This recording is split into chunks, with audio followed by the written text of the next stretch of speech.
Banglo? Ha? Kabanglo?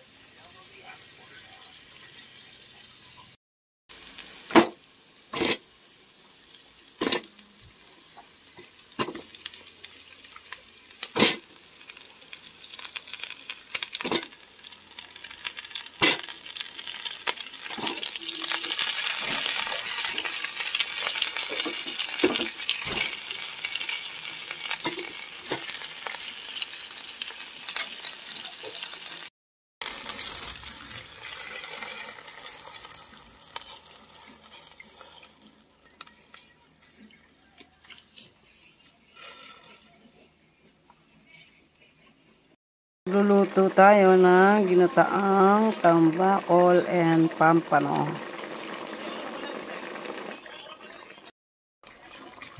Ngayon, lalagay na natin yung pangalawang gata. Yan. Yum, yum, yum.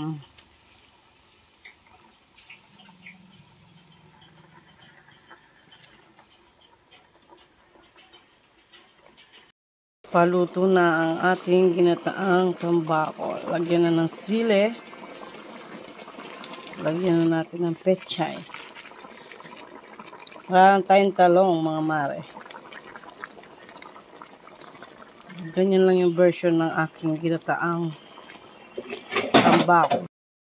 Ngayon na, luto na ang ating ginataang tambakol at pampano. Yan na ang finished product natin, mga mare. Sarap.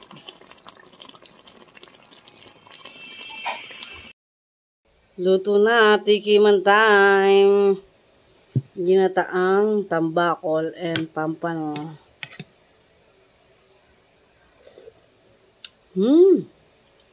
Kanya mana.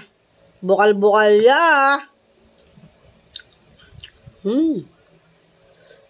Sabaw pa lang, ulam na. Nanantapa, mga tana, mga mare.